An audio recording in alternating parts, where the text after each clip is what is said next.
ನಮಸ್ಕಾರ ವೀಕ್ಷಕರೇ, ಮತ್ತೊಂದು ಹೊಸ ಮಾಹಿತಿಯೊಂದಿಗೆ ತಮಗೆಲ್ಲರಿಗೂ ಸರ್ವಜ್ಞಾನ ಫಾರ್ ಯು ಯೂಟ್ಯೂಬ್ ಚಾನಲ್ಗೆ ಸ್ವಾಗತ. ಈ ವಿಡಿಯೋದಲ್ಲಿ ತಿಳಿಸ್ಕೊಡ್ತಾ ಇರೋ ಮಾಹಿತಿ ಏನಂತಂದರೆ, ಇವತ್ತು ನಿಮ್ಮ ಖಾತೆಗೆ ಹಣ ಜಮಾ ಆಗುತ್ತೆ ಅಂತ ಹೇಳಿ ಮಹಿಳಾ ಮತ್ತು ಮಕ್ಕಳ ಕಲ್ಯಾಣ ಇಲಾಖೆಯ ಸಚಿವೆ ಆದಂಥ ಲಕ್ಷ್ಮೀ ಹೆಬ್ಬಾಳ್ಕರ್ ಮೇಡಮ್ ಅವರು ಒಂದು ಹೊಸ ಅಪ್ಡೇಟನ್ನು ಕೊಟ್ಟಿದ್ದಾರೆ. ಹಾಗಿದ್ರೆ ಈ ಒಂದು ಅಪ್ಡೇಟ್ ಬಗ್ಗೆ ಮಾಹಿತಿನ ತಿಳ್ಕೊಳ್ಳೋಣ ಬನ್ನಿ. ವಿಡಿಯೋನ ಶುರು ಮಾಡೋಕ್ಕೂ ಮುನ್ನ ನೀವಿನ್ನೂ ನನ್ನ ಚಾನಲ್ಗೆ ಹೊಸಬರಾಗಿದ್ದರೆ ಚಾನಲ್ಗೆ ಸಬ್ಸ್ಕ್ರೈಬ್ ಮಾಡಿ, ನೋಟಿಫಿಕೇಶನ್ ಬಟನ್ ಆಲ್ ಅಂತೇಳಿ ಸೆಲೆಕ್ಟ್ ಮಾಡ್ಕೊಳ್ಳಿ. ಹೌದು ವೀಕ್ಷಕರೇ, ಮಹಿಳಾ ಮತ್ತು ಮಕ್ಕಳ ಕಲ್ಯಾಣ ಇಲಾಖೆಯ ಸಚಿವರಾದಂಥ ಲಕ್ಷ್ಮೀ ಹೆಬ್ಬಾಳ್ಕರ್ ಮೇಡಮ್ ಅವರು ಗೃಹಲಕ್ಷ್ಮಿ ಯೋಜನೆಯ ಫಲಾನುಭವಿಗಳಿಗೆ ಒಂದು ಅಪ್ಡೇಟನ್ನು ಕೊಟ್ಟಿದ್ರು.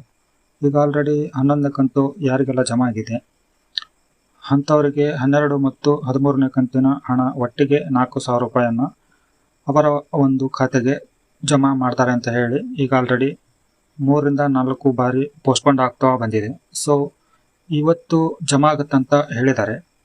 ಸೊ ಇದು ಎಷ್ಟರ ಮಟ್ಟಿಗೆ ಎಷ್ಟು ಜನಕ್ಕೆ ಅಪ್ಡೇಟ್ ಆಗುತ್ತೆ, ಎಷ್ಟು ಜನಕ್ಕೆ ಖಾತೆಗೆ ಜಮಾ ಆಗುತ್ತೆ ಅನ್ನೋದನ್ನು ತಿಳ್ಕೊಬೇಕು ಅಂತಂದರೆ ನಿಮ್ಮಿಂದ ಕೂಡ ನಮಗೆ ಸಹಾಯ ಆಗಬೇಕು. ಅದು ಯಾವ ಥರ ಅಂತಂದರೆ, ನಿಮಗೆ 11 ಕಂತು ಯಾರೆಲ್ಲ ರಿಸೀವ್ ಮಾಡಿದ್ರು 11 ಬಿಟ್ಟು 12, 13 ಕಂತಿನ ಹಣ ನಿಮ್ಮ ಖಾತೆಗೆ ಜಮಾ ಆಯಿತು ಅಂತಂದರೆ ಕಮೆಂಟ್ ಬಾಕ್ಸಲ್ಲಿ ಕಮೆಂಟ್ ಮಾಡಿ. ಯಾಕಂತಂದರೆ ಇದರಿಂದ ನೋಡುವಂಥ ಎಲ್ಲ ವೀಕ್ಷಕರಿಗೂ ಕೂಡ ಒಂದು ಕನ್ಫರ್ಮೇಷನ್ ಬರುತ್ತೆ, ಅಮೌಂಟ್ ಹಾಕಿದಾರಾ ಅಂತೇಳಿ. ಸೊ ಈಗಾಗಲೇ ಹಿಂದುಗಡೆ ಹೇಳಿದ ಹಾಗೆ ಗಣೇಶ ಚತುರ್ಥಿಗೆ ಬರುತ್ತೆ ಅಂತ ಹೇಳಿದರು.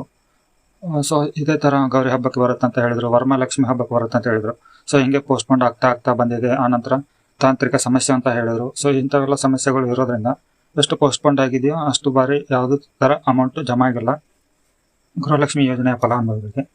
ಸೊ ಇವಾಗ ನಿಮ್ಮಿಂದ ನಿಮಗೆ ಸಹಾಯ ಆಗುವಂತೆ ನೀವು ಕಮೆಂಟನ್ನು ಮಾಡಿ. ಯಾರಿಗೆ 12 ಮತ್ತು 13 ಕಂತು ರಿಸೀವ್ ಆಗುತ್ತಲ್ವೋ ಗೃಹಲಕ್ಷ್ಮಿ ಯೋಜನೆ ಹಣ ನಿಮ್ಮ ಖಾತೆಗೆ ಬಂದ ತಕ್ಷಣ ಈ ವಿಡಿಯೋನ ನೀವು ನೋಡುವಾಗ ಕಮೆಂಟ್ ಮಾಡಿ, ನಿಮಗೆ 12 ಮತ್ತು 13ನೇ ಕಂತಿನ ಹಣ ಬಂದಿದೆ ಅಂತ ಹೇಳಿ ಯಾವ ಜಿಲ್ಲೆ ಅನ್ನೋದನ್ನು ಕೂಡ ತಾವು ಮೆನ್ಷನ್ ಮಾಡಿ. ಇದರಿಂದ ಎಲ್ಲ ವೀಕ್ಷಕರಿಗೂ ಕೂಡ ಇಲ್ಲಿ ಮಾಹಿತಿ ತಿಳಿಯುತ್ತೆ. ಈ ಒಂದು ಜಿಲ್ಲೆಯವರಿಗೆ ಬಂತಂದರೆ ಅಲ್ಲಿ ಇರುವಂಥ ಎಲ್ಲ ಜಿಲ್ಲೆಯವರಿಗೂ ಕೂಡ ಬರುತ್ತೆ. ಯಾವ ಜಿಲ್ಲೆಯವರಿಗೆ ಬಂದಿಲ್ವಲ್ಲೋ ಅವರು ಕೂಡ ಕಮೆಂಟ್ ಮಾಡಿ. ಇದರಿಂದ ಎಲ್ಲರಿಗೂ ಕೂಡ ಅನುಕೂಲ ಆಗುತ್ತೆ. ಸೊ ವೀಕ್ಷಕರೇ, ಈ ಅಪ್ಡೇಟು ಎಷ್ಟರ ಮಟ್ಟಿಗೆ ನಿಜ ಆಗುತ್ತೆ ಅನ್ನೋದನ್ನು ಇವತ್ತು ಸಾಯಂಕಾಲವರೆಗೂ ಕಾಯೋಣ. ನಂತರ 9ನೇ ತಾರೀಕುವರೆಗೂ ಕೂಡ ಕಾಯೋಣ.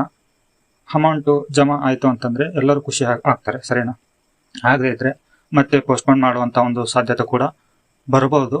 ಸೊ ಯೋಚನೆ ಮಾಡೋದಾಗತ್ತೆ, ಏನಿಲ್ಲ, ಕಾಯೋಣ. ಟೈಮ್ ಅಂತೂ ಕೊಟ್ಟಿದ್ದಾರೆ, 9ನೇ ತಾರೀಕುವರೆಗೂ ಬರುತ್ತೆ ಅಂತೇಳಿ. ಸೊ ಈ ಒಂದು ಅಪ್ಡೇಟನ್ನು ಎಷ್ಟರ ಮಟ್ಟಿಗೆ ಮಹಿಳಾ ಮತ್ತು ಮಕ್ಕಳ ಕಲ್ಯಾಣ ಇಲಾಖೆಯ ಸಚಿವರಾದಂಥ ಲಕ್ಷ್ಮೀ ಹೆಬ್ಬಾಳ್ಕರ್ ಮೇಡಮ್ ಅವರು ಸತ್ಯ ಮಾಡ್ತಾರೆ ಅಂತ ಅನ್ನೋದನ್ನು ಕಾದು ನೋಡೋಣ. ಸೊ ವೀಕ್ಷಕರೇ, ಈ ಮಾಹಿತಿ ತಮಗೆ ಉಪಯೋಗ ಆಗಿದ್ದರೆ ವಿಡಿಯೋಗೆ ಒಂದು ಲೈಕ್ ಕೊಡಿ, ಚಾನಲ್ಗೆ ಸಬ್ಸ್ಕ್ರೈಬ್ ಮಾಡಿ, ಆಲ್ ಅಂತೇಳಿ ಸೆಲೆಕ್ಟ್ ಮಾಡಿ. ಮತ್ತೆ ಹೊಸ ಮಾಹಿತಿಯೊಂದಿಗೆ ಸಿಗ್ತೀನಿ. ಅಲ್ಲಿವರೆಗೂ ಜೈ ಹಿಂದ್.